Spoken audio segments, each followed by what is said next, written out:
السلام عليكم، شلونكم؟ شخباركم؟ ان شاء الله بخير. اليوم جيتكم من فيديو جديد ان شاء الله راح ينال اعجابكم. طبعا اليوم الفيديو مالنا يتعلق بكيفية تصليح مصباح الليد.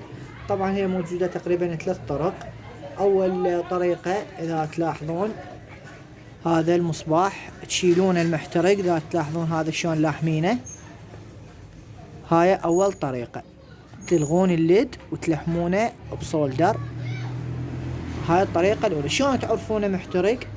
طبعا اذا تلاحظون هسه هاي النقطة السوداء بالجلوب، هذا معناته هذا الجلوب محترق. شو تسوون؟ تلغونه تشيلونه بالبلايس او كتر بهاي الطريقة. بهاي الطريقة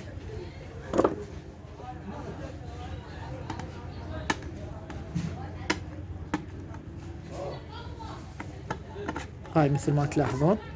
طبعا هسه ذني الفافونات تلحمونهن بصولدر راح يشتغل عندكم. هاي الطريقة الأولى. تجي الطريقة الثانية شنو؟ الليدات يبيعونهن ليدات تحمونهن وتخلون الليد وتعوفونه راح يلزق تلقائيا. هاي الطريقة الثانية. الثالثة شنو؟ موجودة طبلة. اني الشرح مالي هذا الفيديو وبخصوص هاي الطبلة، لان قاعد ياخذونها من يمي من المحل وقاعد يرجعونها عليه، يقولوا له ما قاعد تشتغل نص.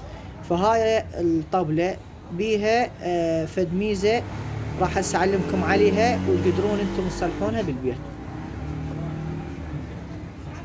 شنو هي هاي الميزة؟ طبعا القلوب بيه سالب وموجب. هاي اذا تلاحظون سالب وموجب. هاي بيها اكو يجن 3 واكو يجن بيهن 4. هاي اذا تلاحظون سالب، هاي سالب وهذا موجب وهذا موجب. الموجب متوصل موجب وموجب فما يحتاج نعبره. اما السالب اذا تلاحظون هسه السالب هذا سالب وهذا سالب، فلازم شو تسوي؟ توصاله صغيرونه تخلونها على السالب بهذا الشكل. هسه راح الحملكم بدون هاي التوصاله واشوفكم راح يشتغل نص، وبعدين من الحمل كمان شو راح يشتغل كله. خلوكم وياي. طبعا هسه اول ما نجي نفتح هذا الموجب.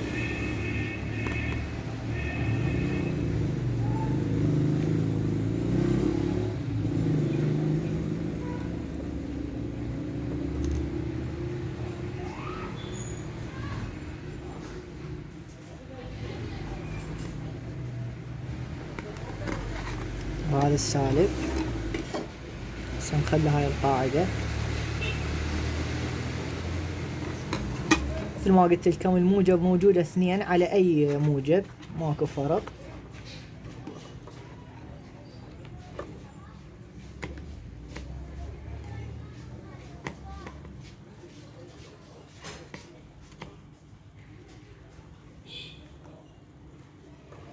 والسالب هم تخلونه على اي سالب، هي راح تشتغل عندكم يعني جهة واحدة. هسه راح تلاحظون هاي كملنا.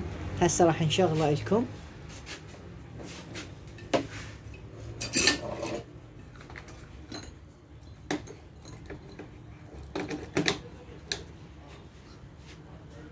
هسه اذا تلاحظون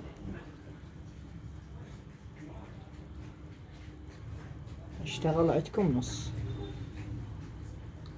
هسه راح الحملكم هاي القطعة نوصلها بهذا الشكل.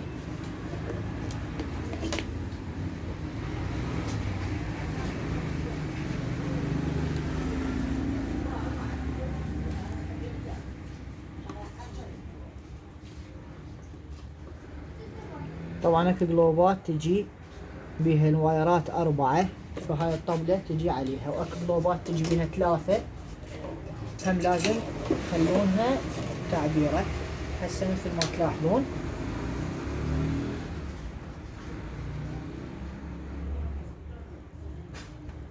اذا تلاحظونه هسه اشتغل الجلوب كله. طبعا اتمنى استفادتوا من هذا الفيديو. وان شاء الله الايام الجايه راح انزل لكم معلومات راح هواي تستفادون منها.